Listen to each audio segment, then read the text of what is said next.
हाय, welcome back. तो अब हम बात करेंगे about the xenon fluorides.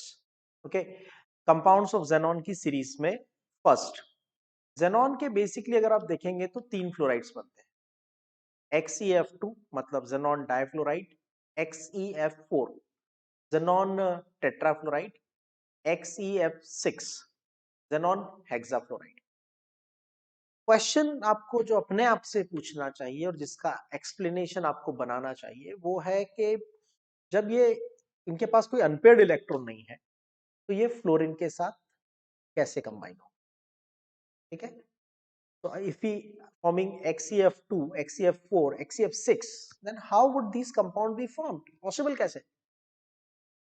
Unpaired electron ही नहीं होंगे तो बॉन्ड कैसे बनेगा? तो ट्रू, इनके पास अनपेयर्ड इलेक्ट्रॉन्स नहीं है, लेकिन ये एक्साइटेड स्टेट में जाके अपने इलेक्ट्रॉन को हायर एनर्जी ऑर्बिटल में ट्रांसफर करके अनपेयर्ड इलेक्ट्रॉन बना सकते, and that will help them to find the that will help us to find the hybridization also, geometry also, and explain also that how the compounds are being formed। तो बहुत simple logic है। देखो इधर आपके पास है xenon, ठीक है, और इसका आउटर शेल कॉन्फ़िगरेशन है S2p6। तो S में 2 इलेक्ट्रॉन है और P में 6 इलेक्ट्रॉन्स है, और आउटर शेल का D कंप्लीटली वैकेंट है, एम्प्टी ऑर्बिटल है। तो ये हो गया आपके पास S2p6। उसके बाद 5s2 5p6 हो गया, 5d0 है, 1 2 3 4 एंड 5। तो अगर इनको दो फ्लोरीन से कंबाइन होना है तो एक इलेक्ट्रॉन ऊपर ट्रांसफर कर देंगे, यानी first excited state. Got it? तो दो अनपेयर्ड इलेक्ट्रॉन हो जाएंगे, सिंपल। अगर एक इलेक्ट्रॉन और ऊपर ट्रांसफर कर दिया, जब एक इलेक्ट्रॉन और ऊपर ट्रांसफर कर देंगे तो दो अनपेयर्ड इलेक्ट्रॉन हो जाएंगे। फिर एक इलेक्ट्रॉन और ट्रांसफर कर दिया तो तीन अनपेयर्ड इलेक्ट्रॉन हो जाएंगे। हाँ, फोर्थ एक्साइटेड स्टेट को अचीव करना बहुत ज्यादा डिफिकल्ट होता है और वो ज्योमेट्रिकली उसके बहुत ज्यादा कंस्ट्रेंट्स होते हैं, इसलिए फोर्थ एक्साइटेड स्टेट नहीं आएगी। तीन एक्साइटेड स्टेट्स आ सकती है, first second third.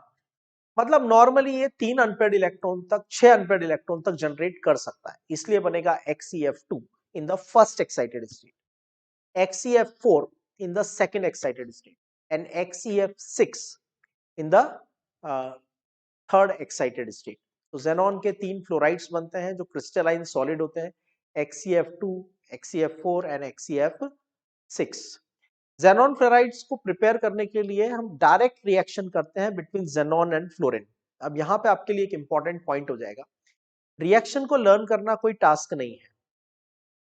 XeF2, 2F2 and 3F2, खत्म बात। तो ये बन गया XeF2, XeF4 एंड XeF6, हो गया काम। तो आपको याद क्या रखना है, स्पेसिफिकली रिएक्शन में जेनॉन और फ्लोरीन के जो प्रोपोर्शन सब हम आगे यूज करेंगे, जो टेम्परेचर यूज करेंगे और जो प्रेशर यूज करेंगे, that you have to remember. XeF2 के बारे में बात करते हैं। तो XeF2 को प्रिपेयर करने के लिए जेनॉन लेते हैं एक्सेस क्वांटिटी में, ओके, और फ्लोरीन के साथ रिएक्ट कराते हैं लिमिटेड क्वांटिटी ऑफ फ्लोरीन के साथ। Temperature 673 kelvin temperature, pressure 1 bar, direct compound बन जाता है। These conditions are important. किस प्रपोर्शन में जेनॉन और फ्लोरीन को मिक्स किया है, टेम्परेचर कितना है और प्रेशर कितना है। केमिकल प्रॉपर्टीज, तो देखो जेनॉन फ्लोराइड्स को अगर आप किसी फ्लोराइड आयन एक्सेप्टर के साथ रिएक्ट करोगे, XeF2 को किसी भी फ्लोराइड आयन एक्सेप्टर के साथ रिएक्ट कर दो, PF5, ये एक फ्लोराइड इसको ट्रांसफर कर देगा F-।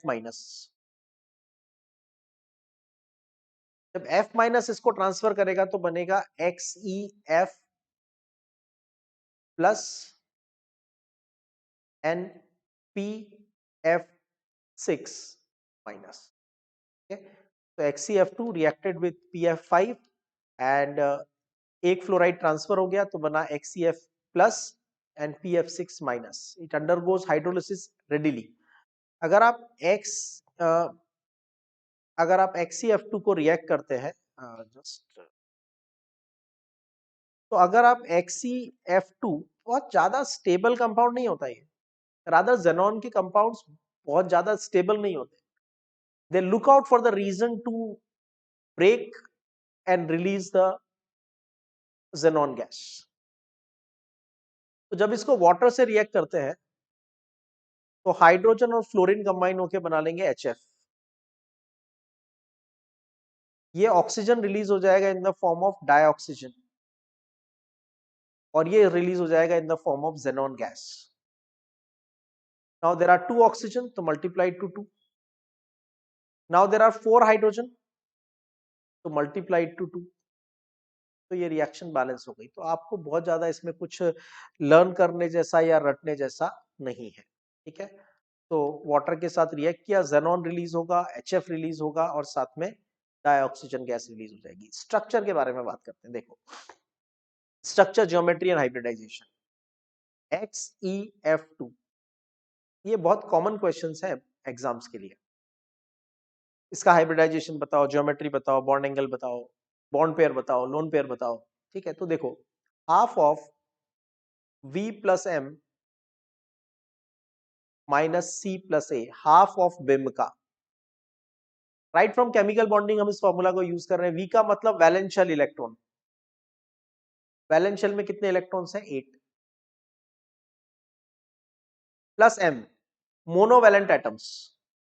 मोनोवैलेंट एटम्स का मतलब कितने हाइड्रोजन अटैच हैं या कितने एल्कली मेटल्स अटैच हैं या कितने हैलोजन अटैच हैं। मोनोवैलेंट का मतलब how many alkali metals are there or how many hydrogens are directly attached or how many halogens are attached। तो यहां पे 2 हेलोजन है। C का मतलब कैटायन चार्ज, A का मतलब anion charge, that comes to 5। मतलब टोटल 5 ऑर्बिटल्स रिक्वायर्ड है। तो एक ले लोगे आप S, 3 ले लोगे P, फिर भी एक कम पड़ गया, एक कम पड़ गया तो ले लोगे D। sp3 डिहाइब्रिडाइजेशन होगा। फर्दर मोर इन्वेस्टिगेशन को कंटिन्यू रखो। आपके पास टोटल इलेक्ट्रॉन पेयर्स है 5। टोटल इलेक्ट्रॉन पेयर आपके पास 5 है। उस 5 इलेक्ट्रॉन पेयर में से क्या हो रहा है, सिर्फ 2 ही बॉन्ड बनाने के लिए यूज हो रहे हैं। तो बॉन्ड पेयर है 2। बॉन्ड पेयर 2 है तो लोन पेयर कितने हो जाएंगे? 3। हम प्राइमरी ज्योमेट्री का प्रेडिक्शन करते हैं on the basis of total electron pair. तो हमारे पास जब 5 इलेक्ट्रॉन पेयर है तो ज्योमेट्री होनी चाहिए ट्राइगोनल बायपिरामिडल। क्या होनी चाहिए? Trigonal bipyramidal. लेकिन 5 में से 2 ही बॉन्ड पेयर हैं, बाकी के 3 लोन पेयर हैं। तो 1 2 एंड 3, 3 लोन पेयर आ गए। तो यहां पे आ जाएगा XeF एंड ज्योमेट्री बन जाएगी लीनियर, ठीक है। तो ये सब इंफॉर्मेशन आपको लर्न करके नहीं जाना है। हाँ, इसको फाइंड कैसे करते हैं इसकी प्रैक्टिस जरूर करके जानी है आपको, ठीक है। तो बॉन्ड एंगल कितना होगा, all these points we have discussed. If you want you can copy and note down. Okay, so next is ये जो कैरेक्टरिस्टिक्स हमने डिस्कस किए, तो इसमें जो कंपाउंड में बॉन्ड बनेगा ये इस तरह से बनेगा, ठीक है। बाकी के 3 लोन पेयर होंगे, एंगल होगा 180 डिग्री का, दोनों बॉन्ड सिग्मा बॉन्ड होंगे और there will not be any pi bond present. Oxidation state find करोगे तो जेनॉन का माइनस फ्लोरीन का -1 होता है, तो 2 फ्लोरीन का -2, तो जेनॉन का हो जाएगा +2। ये सब बेसिक पॉइंट्स हैं जो आपको ऑलरेडी पता है। ये कोई जेनॉन फ्लोराइड की स्पेसिफिक प्रॉपर्टी नहीं है। कंसेप्ट तो केमिकल बॉन्डिंग के हैं, रेडॉक्स के हैं, which we have already studied. तो 2 फ्लोरीन, अब इसके पास 8 इलेक्ट्रॉन्स हैं, ठीक है। 1 2 3 4 5 6 7 एंड 8। अब ये 2 इलेक्ट्रॉन हमने अलग से जो शो किए हैं ना, इसका मतलब है पहले ये पेयर्ड थे, लेकिन एक्साइटेड स्टेट में जाके 2 अनपेयर्ड इलेक्ट्रॉन बन गए। अब ये फ्लोरीन के साथ एक एक इलेक्ट्रॉन शेयर करेंगे और कोवेलेंट बॉन्ड बना लेंगे, and then there will be remaining 3 lone pair present. Bond angle 180 degree होगा, right.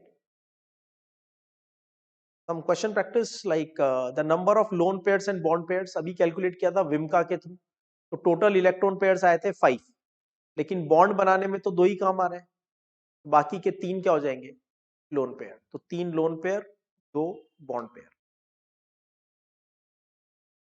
Next, the hybridization and the shape. तो हाइब्रिडाइजेशन तो अभी हमने फाइंड किया, इलेक्ट्रॉन पेयर 5 आ रहे हैं, इलेक्ट्रॉन पेयर 5 आ रहे हैं, तो हाइब्रिडाइजेशन अपने आप हो जाएगा sp3d। कैसे पता इलेक्ट्रॉन पेयर 5 आ रहे हैं, by using the formula of विमका, हाफ ऑफ विमका। अब 5 में से जब ज्योमेट्री क्या होती है, जब 5 होते हैं तो 3 within the plane, 1 above 1 below, लेकिन विद इन द प्लेन में क्या आ गए, 3 लोन पेयर, तो बाकी बची हुई ज्योमेट्री हो जाएगी linear geometry. Clear, understood. So linear geometry, the number of sigma and pi bonds. तो पाई बॉन्ड तो यहाँ पे है ही नहीं, 2 बॉन्ड है and both the bonds are sigma bonds. Which of the following has the highest bond angle, XCF2, XCF4, XCF6 and XCO2? आपको यहाँ पे सभी जगह पे, अभी तो देखो आप XCF2 पढ़ रहे हो इसलिए आपको पता है कि 180 डिग्री का एंगल हाईएस्ट होगा, but keep an habit of applying the whole concept of विमका। यहाँ पे विमका अप्लाई करके हमने ऑलरेडी अप्लाई कर लिया है, ठीक है। यहाँ अप्लाई करते हैं, half of 8 plus 4 minus 0 plus 0, 6 आया। 6 का मतलब हाइब्रिडाइजेशन sp3d2, तो ज्योमेट्री हो जाती है ऑक्टाहेड्रल, बॉन्ड एंगल हो जाता है ओनली 90 डिग्री होना चाहिए, लेकिन बॉन्ड पेयर तो 4 ही है, तो यहां पे क्या हो जाएंगे, ये 2 लोन पेयर आ जाएंगे।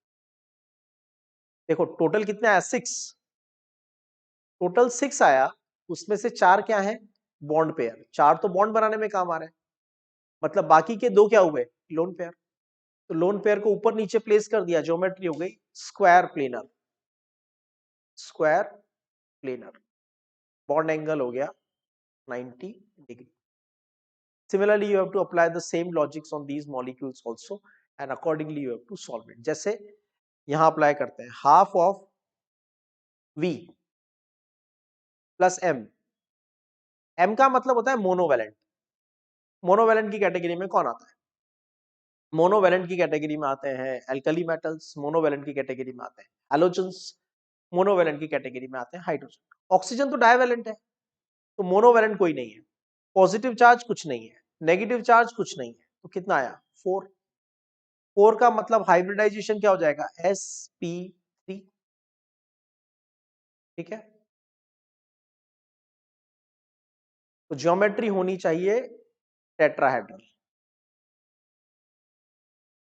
ज्योमेट्री पॉसिबली क्या होनी चाहिए, टेट्राहेड्रल होनी चाहिए, लेकिन बॉन्ड पेयर तो 2 ही है, जितने एटम अटैच होते हैं उतने बॉन्ड पेयर होते हैं, तो बॉन्ड पेयर तो 2 ही है, तो बाकी के 2 क्या हो जाएंगे, लोन पेयर। तो it's like water like geometry. sp3 के साथ एंगल होना चाहिए 109 डिग्री 28 मिनट, लेकिन एक्चुअल थीटा इससे बहुत कम होगा, ओनली अराउंड 103 डिग्री होगा।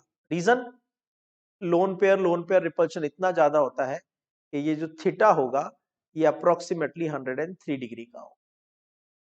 इसमें भी आप इनका अप्लाई करो, आपको ज्योमेट्री मिलेगी डिस्टॉर्ड ऑक्टाहेड्रल, डिस्टॉर्ड ऑक्टाहेड्रल। यहां लीनियर ज्योमेट्री है तो बॉन्ड एंगल मैक्सिमम होगा, ठीक है।